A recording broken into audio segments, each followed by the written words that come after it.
Nous sommes jeudi 23 mai, bonjour à tous et bienvenue dans votre journal. Hier, mercredi, il s'est tenu un conseil des ministres présidé par le chef de l'État, Alassane Ouattara. Au chapitre des mesures prises, on retient cette ordonnance instituant le prélèvement bancaire comme seul moyen de paiement des impôts et taxes des contribuables relevant du régime simplifié d'imposition et du régime normal d'imposition.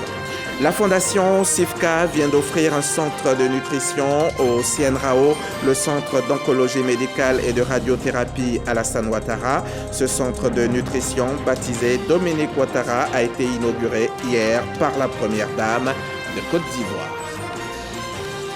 Et puis la levée du corps du président Henri Konan Bédié vient de se tenir à la cathédrale Saint-Paul du Plateau. Et hier, mercredi, la communauté religieuse a rendu hommage à la mémoire de l'ex-président en présence du Premier ministre Robert Mambé-Begré, qui avait à ses côtés le corps politique dans toute sa diversité. Henri Konan Bédié, le deuxième président de la Côte d'Ivoire entre 93 et 99, est décédé le 1er août 2023 à l'âge de 89 ans. Un hommage national est prévu demain vendredi au palais de la présidence de la République. Puis la dépouille de l'ex-président sera transférée dimanche donc vers Daoukro, sa ville natale, dans le centre du pays. Ce matin, c'était l'étape de la levée du corps en présence de la famille biologique, famille politique du défunt, mais aussi du chef de l'État et de plusieurs personnalités politiques, religieuses et de la société civile. Avant donc l'hommage national qui aura lieu demain et le transfert de la dépouille vers Daoukro prévu dimanche prochain, c'est la communauté religieuse qui a rendu hier un hommage à la mémoire du Sphinx de Daoukro, un hommage ponctué de prières et de chants à la cathédrale Saint-Paul du Plateau en présence de Robert Begré-Mambé, Franck Kouadio et Adama Sangari. Il est 20h, le ciel verse des larmes. Nzoueba, le président Henri Konan Bédié reçoit ici à la cathédrale Saint-Paul du Plateau l'hommage cultuel, des chants et des prières pour le repos de l'âme du deuxième président de la Côte d'Ivoire.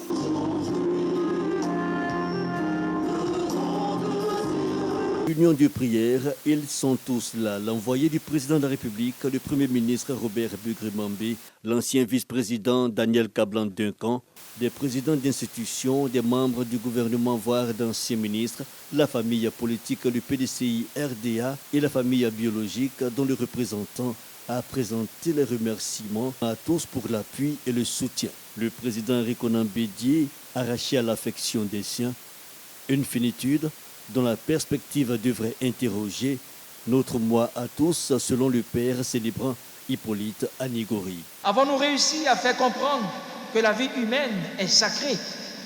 Avons-nous réussi? Avec le rappel à Dieu du président aimé Henri Konan Bédié, la Côte d'Ivoire perd un digne fils. Son départ nous parle, puisque la vie que nous avons reçue de Dieu devra un jour lui être remise malgré nous. Nous ne sommes pas éternels. Recherchons donc ensemble la paix pour notre pays, en favorisant entre nous une cohésion sociale qui favorise un vivre ensemble des plus aisés. C'est un appel à la transformation des cœurs et à l'union dans la douleur partagée par le représentant du président de la République. Il a été un grand homme politique, avec ses forces et ses faiblesses. Mais l'essentiel de ce que nous retenons, c'est qu'il avait milité, il a toujours milité pour la paix en Côte d'Ivoire.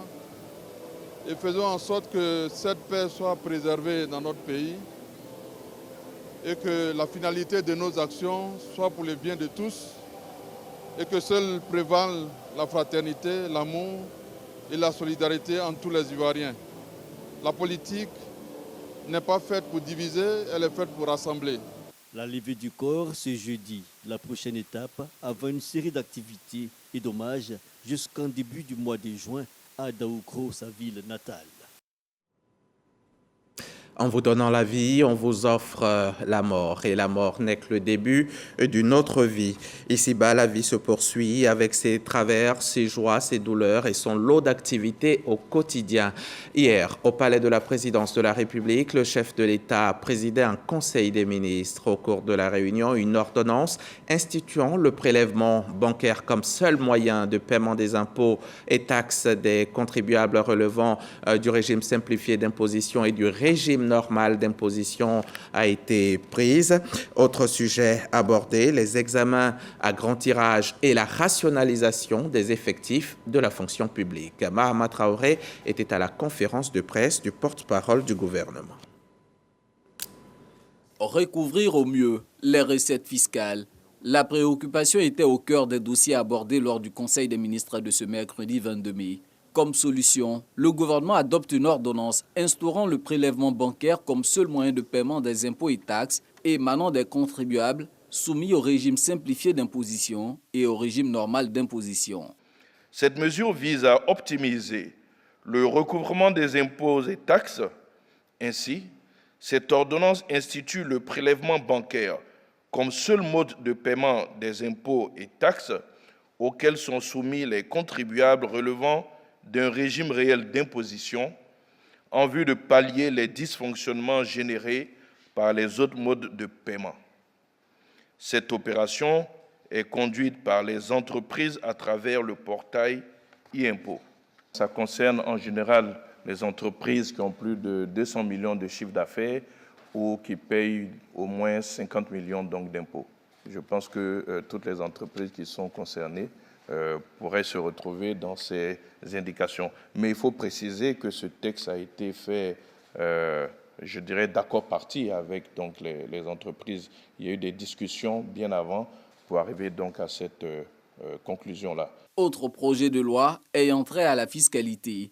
Cette fois, le Parlement autorise le président de la République à ratifier la convention signée le 7 décembre 2022 entre l'État de Côte d'Ivoire et le Qatar. La dite convention vise à prévenir la double imposition et lutter contre la fraude et l'évasion fiscale en matière d'impôt sur le revenu. L'idée est d'accroître les investissements et les échanges commerciaux entre les deux pays. Autre point abordé lors de ce conseil, la rationalisation des effectifs de la fonction publique à travers l'implémentation d'un projet majeur baptisé « Référentiel des emplois et des compétences de l'administration publique » (RECAPI). Ce document de politique nationale est destiné à déterminer et à répertorier les emplois clés de tous les ministères et les compétences associées de façon à assurer une gestion prévisionnelle des effectifs et un pilotage cohérent des politiques de valorisation des ressources humaines de l'État. À terme, le RECAPI permettra d'organiser une veille stratégique afin de détecter l'émergence de nouveaux emplois ou métiers, d'évaluer les évolutions et les changements technologiques et organisationnels qui pourraient avoir une incidence sur les exigences du travail et de définir une configuration adaptive des emplois. Le projet pilote, lancé en 2015, a permis, à mi-parcours, d'élaborer les référentiels des emplois et compétences de 7 ministères, dont le ministère en charge de l'Éducation nationale, le ministère en charge de la fonction publique, le ministère en charge du budget et du portefeuille de l'État. Aussi, le Conseil a instruit le ministre d'État, ministre de la fonction publique et de la modernisation de l'administration, ainsi que l'ensemble des ministres concernés, à l'effet de prendre les mesures idoines pour procéder à la généralisation de ce projet. Répondant aux questions des journalistes, le porte-parole du gouvernement s'est aussi prononcé sur un sujet d'actualité relatif au cas de faux diplômes décelés au niveau des douanes ivoiriennes. Il faudrait que les uns et les autres comprennent que certaines pratiques qui ont pu être tolérées des années en avant le seront de moins en moins et ne le seront plus. C'est important de le savoir. Lorsqu'en 2015, à Yamoussoukro, le chef de l'État lançait le concept de l'Ivoirien nouveau, beaucoup de gens ont cru que c'était juste des mots. Mais nous sommes en train de vivre ce concept de l'Ivoirien nouveau. Les choses sont en train de se mettre en place et les contrôles vont se poursuivre. Quand vous prenez tous les champions actuels, que ce soit Ruth Gbagbi, que ce soit Koné Cheick, Marie-Josée Tallo, vous verrez que ce sont des jeunes qui ont maximum 30-35 ans. Ceux-là, ce sont eux qui sont en train de bâtir la nouvelle Côte d'Ivoire, une nouvelle Côte d'Ivoire de l'excellence, une nouvelle Côte d'Ivoire du mérite, qui n'a pas de place pour les fraudeurs. La fraude sera également combattue lors des examens à grand tirage qui viennent de démarrer au titre de l'année scolaire 2023-2024.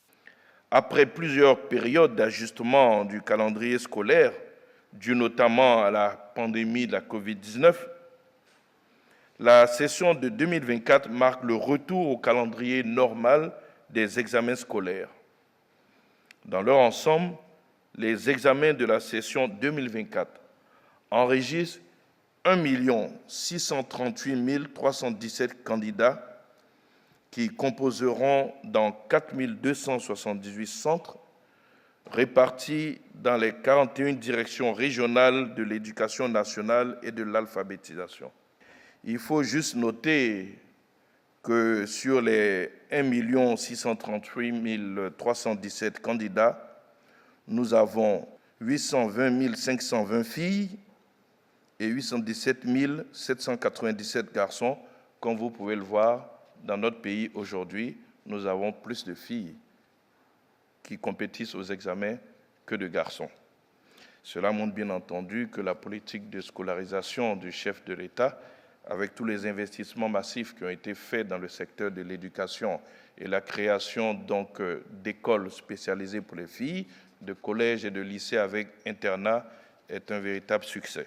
Du 3 au 5 juin prochain, le président Alassane Ouattara est annoncé en Corée, où il prendra part à un sommet. Mais avant, ce vendredi 24 mai, il présidera l'hommage de la nation à Henri Konan Bédié, ancien président de la République. Et la première dame de Côte d'Ivoire parrainait au même moment, hier donc, la cérémonie d'inauguration du centre de nutrition Dominique Ouattara du CNRAO, le centre d'oncologie médicale et de radiothérapie Alassane Ouattara, un don de la fondation SIFCA dont la valeur est de 200 millions de francs CFA et qui représente une grosse avancée pour le soutien nutritionnel et la rééducation des patients atteints de cancer. Compte rendu, Viviane Haïm. C'est une petite averse qui a signé l'arrivée de la première dame de Côte d'Ivoire pour l'inauguration ce mercredi 22 mai du centre de nutrition Dominique Ouattara, offert par la fondation SIFCA au centre d'oncologie médicale et de radiothérapie Alassane Ouattara, CNRAO. Le ciel, pourrait-on dire, apportait ainsi sa caution à ce grand geste de solidarité à l'endroit des malades du cancer. Ce centre de nutrition vient ainsi compléter la panoplie des soins de support qui accompagnent le traitement des cancers offerts par le CNRAO. Un état de dénutrition peut entraîner deux conséquences, une baisse de l'efficacité des traitements et une augmentation des effets secondaires. Or, malheureusement, les causes de dénutrition en cancérologie sont multiples. Elles sont liées non seulement au cancer lui-même, mais elles sont également liées au traitement, avec les conséquences comme les vomissements, la perte du goût des aliments, la perte de l'appétit. Et enfin, elles sont liées à l'état émotionnel lui-même qui vient aggraver cette perte d'appétit. Construit à hauteur de 200 millions de francs par la fondation SIFCA, dirigée par Henriette Billon, ce centre de nutrition offert au CNRAO fait partie des 250 projets à caractère social réalisés par la fondation SIFCA au cours de ses 10 ans d'existence. Le centre de nutrition Dominique Ouattara, intégrant toutes les commodités nécessaires à son utilisation, a été entièrement financé par la fondation SIFCA afin d'offrir un espace de restauration et de rafraîchissement aux patients et à leurs familles, ainsi qu'une cuisine ouverte qui devrait permettre aux associations de malades d'y exercer une activité de restauration afin d'accroître leurs revenus. Pourquoi avoir choisi de nommer ce centre de nutrition Dominique Ouattara? Mais tout d'abord parce que ce choix est entièrement et amplement mérité. Votre générosité que je connais depuis plus de 40 ans est particulièrement impressionnante, Madame la Première Dame. Je me souviens quand j'avais 19 ans, des cadeaux que vous faisiez aux enfants de la rue, à la rue Paris-Village. Et ce qui m'avait marqué à cet âge-là, c'était que vous exigiez, Madame la Première Dame, que ces enfants aient des gros cadeaux, du beau papier cadeau, de la même qualité que les paquets que vous donniez à vos enfants. Mais moi, je ne l'ai jamais oublié. Ça m'a marqué et j'ai toujours voulu vous ressembler parce que du haut de mes 19 ans, je me suis demandé comment on pouvait être aussi généreux. Et je suis le témoin vivant, je suis là aujourd'hui et je peux dire, Madame la Première Dame, que vous êtes notre mentor et que je n'aurais pas pu penser à une autre personne que vous pour le nom de ce centre. Endossant au nom du gouvernement cette infrastructure, le ministre de la Santé a félicité l'initiative et son impact sur la santé des malades du cancer. Je souhaite exprimer ma reconnaissance à la Fondation SIFCA et à sa directrice pour son engagement sans faille dans la lutte contre le cancer et pour la création de ce magnifique centre de nutrition Dominique Ouattara que nous inaugurons ce jour. Ce centre comprend une cafétéria, des bureaux pour le personnel, une cuisine pour les ateliers de nutrition et une salle de kinésithérapie entièrement équipée par Madame la Première Dame pour une valeur de plus de 11 millions de francs CFA. Aujourd'hui, Madame la Première Dame, nous sommes heureux de vous dire, et avec joie, que la gestion de la cafétéria sera confiée aux patients du CNRO.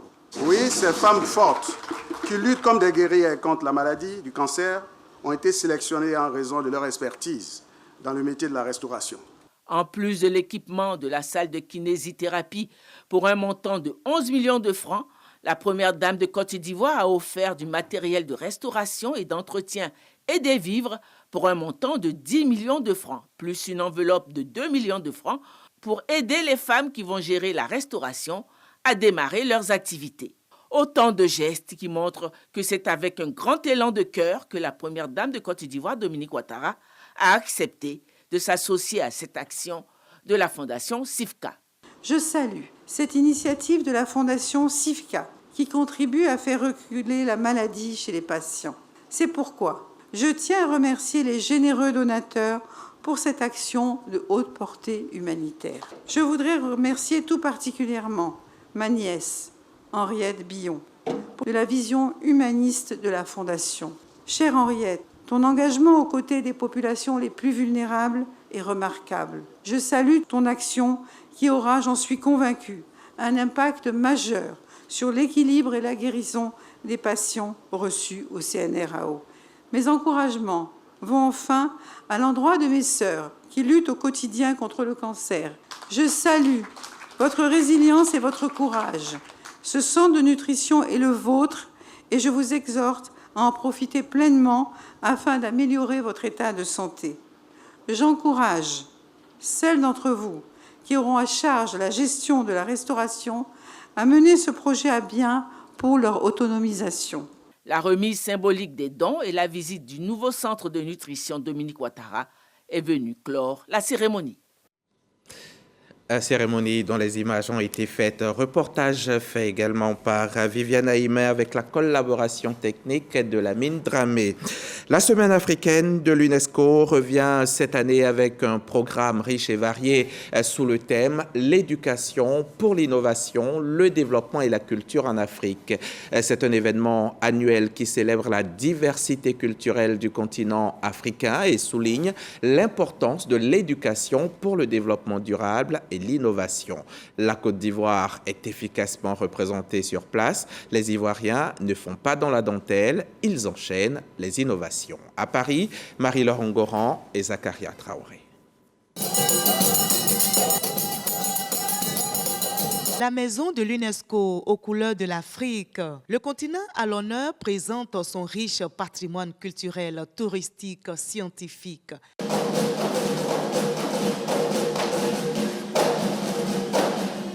Nous sommes à la Semaine africaine de l'UNESCO à Paris, en France. Les nations africaines, dont la Côte d'Ivoire, sont fortement représentées. Cette année, l'Organisation des Nations Unies pour l'éducation, la science et la culture met l'accent sur l'éducation pour accélérer l'innovation, le développement et la culture en Afrique. L'UNESCO démontre que sa mission ne se limite pas à la conservation du patrimoine matériel et immatériel de notre continent. Avec la Semaine africaine, l'UNESCO et l'ensemble de notre groupe africain encouragent la rencontre des cultures, le dialogue des peuples et l'éducation à la paix. L'Afrique unie déploie sa force culturelle, artisanale et scientifique. La Côte d'Ivoire innove avec ses experts venus du monde universitaire et ses acteurs culturels. Les produits made in Côte d'Ivoire sont uniques et attirent l'attention. Les différents pains de la région de Côte d'Ivoire plaisent beaucoup parce qu'on leur fait comprendre que c'est des pains qui sont faits avec le coton de Côte d'Ivoire. Avec le coton de Côte d'Ivoire est fait avec nos artisans, nos tisserands, et qui le font avec les pieds, les mains et tout ça. C'est quelque chose à découvrir, c'est tellement beau. L'édition 2024 de la Semaine africaine de l'UNESCO promet déjà d'être mémorable. Une des innovations majeures de la Côte d'Ivoire, c'est la présence des universités. Nous avons mis 2 unités de production. Une unité de production de biopesticides.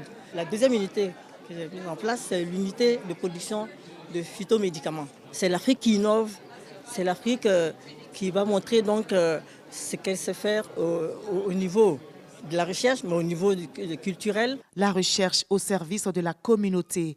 La délégation ivoirienne auprès de l'UNESCO promeut l'alliance entre culture et innovation. On a un monde en pleine mutation et la recherche doit occuper une place très importante. La Côte d'Ivoire l'a compris depuis toujours. La Côte d'Ivoire investit énormément de ressources dans le domaine de la recherche et elle doit aujourd'hui se mesurer au meilleur du monde. Et cette opportunité offre aussi une occasion pour la Côte d'Ivoire de rencontrer d'autres pays. Nous avons la possibilité d'organiser une semaine ivoirienne où la Côte d'Ivoire entièrement et totalement va occuper l'espace de l'UNESCO. Et nous avons de grandes cultures, nous avons de grandes richesses au niveau de l'éducation, au niveau de la recherche. Et nous allons soumettre ce projet à l'État de Côte d'Ivoire. La semaine africaine, initiée dans le cadre de la célébration de la Journée mondiale de l'Afrique, prône le rapprochement entre les peuples. La région d'Afrique du Nord est particulièrement à l'honneur cette année, avec le Maroc désigné pour représenter cette région. La semaine africaine de l'UNESCO sera riche avec plusieurs activités au menu, telles que des expositions, conférences, projections de films, gastronomie africaine. En rentrant en Côte d'Ivoire et direction Labagoué au nord du pays, sur place, le Conseil régional a tenu la 2e réunion du Conseil donc au titre de l'année 2024. Il était question du règlement définitif du conflit de Gbon. Le Conseil invite également les cadres et les autorités coutumières à privilégier le vivre ensemble. La précision, Charles Tatou de la station régionale RTI Boaké. Le conflit intercommunautaire survenu ces derniers jours dans la commune de Gbon, département de Kouto, préoccupe le ministre de la Construction, du Logement et de l'Urbanisme, président du Conseil régional de Labagoué. La question de la résolution définitive de ce conflit a marqué les travaux de la 2e réunion du Conseil régional au titre de l'année 2024. Des travaux qui ont vu la présence remarquée des autorités politiques et administratives de la région et celle du général de corps d'armée Alexandre Apalo, commandant supérieur de la gendarmerie nationale, un des acteurs du retour au calme à Gbon. Le ministre Bruno Nabagné-Koné, président du conseil régional de Labagoué, exhorte les cadres et les autorités coutumières à privilégier le vivre ensemble et le respect mutuel avec les autres communautés vivant dans la région. Ce sont des situations que nous déplorons et que nous souhaitons éviter dans la région de Labagoué. Si nous sommes ensemble, nous sommes plus forts et nous serons plus forts pour lutter pour tout ce dont notre région a besoin. Aujourd'hui, notre lutte, c'est quoi? C'est éliminer la pauvreté dans la région. C'est améliorer les conditions de vie de nos populations. Et nous ne pouvons pas faire cela dans la division. C'est pour ça que nous prônons partout l'union, le renforcement de la cohésion, l'entente. Notons que le budget modificatif de l'exercice 2024 adopté s'élève à plus de 4 milliards de francs CFA. Et de Labagoué, on descend un peu plus bas sur la carte dans la région de Béquet. Là-bas, quelques dizaines d'associations de valorisation d'entraide communautaire viennent de bénéficier de la répartition de leur capital de fin de cycle. Après donc une année d'activité d'épargne, ces associations ont collecté une belle somme, un fonds qui leur permettra d'entreprendre des activités génératrices de revenus.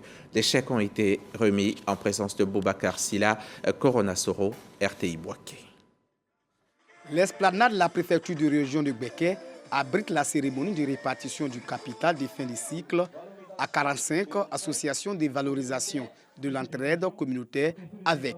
Après un cycle de 9 à 12 mois d'activité d'épargne, ces associations ont collecté environ 72 millions de francs CFA. Elles se partagent donc les dividendes. À cette occasion, le directeur régional de la protection sociale invite les bénéficiaires à faire bon usage des montants reçus. Nous vous félicitons d'abord et nous vous encourageons à poursuivre dans cette même lancée.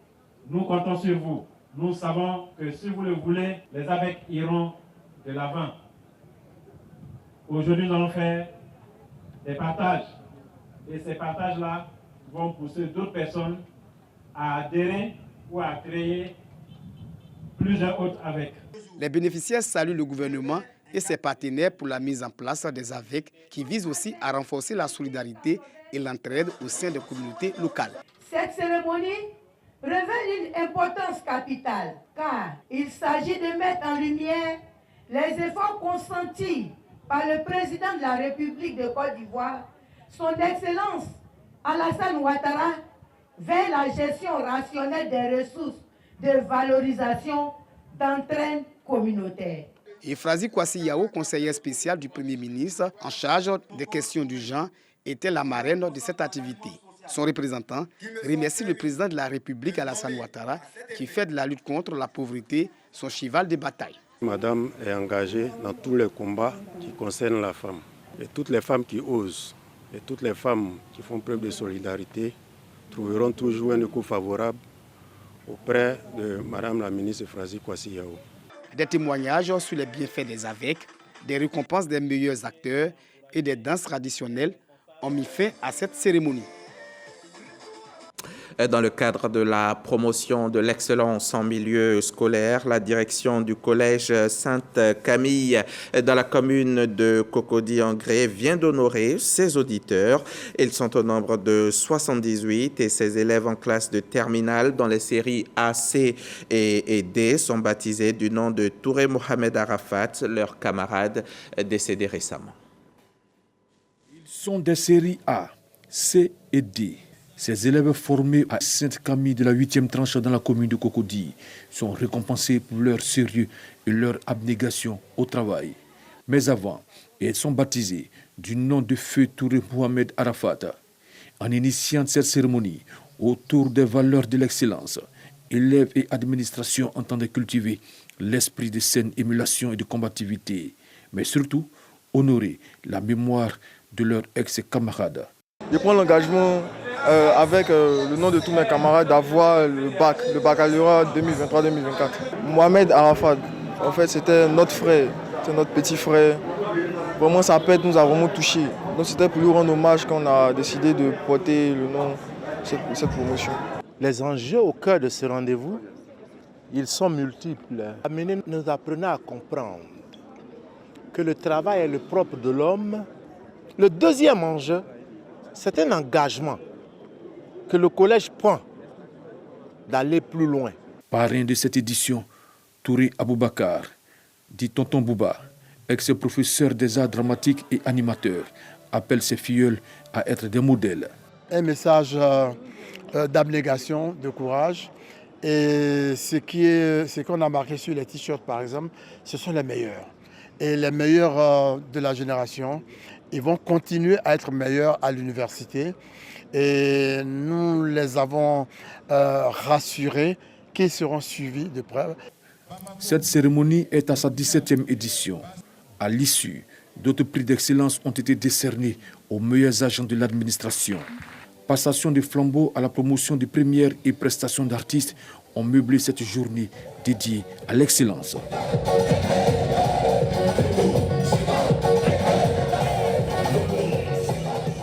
Un reportage signé Olivier Kra, Abou Sanogo et Arnaud Kofi. Les épreuves orales du BEPC ont démarré hier sur toute l'étendue du territoire national pour s'achever vendredi prochain. En attendant bien sûr les épreuves écrites qui elles sont prévues du lundi 27 au vendredi 31 mai dans la région de Bouaké où je vous conduis maintenant. 24 742 candidats sont repartis dans 35 centres. Williams Kakou, Kader Sogodogo sont allés les voir.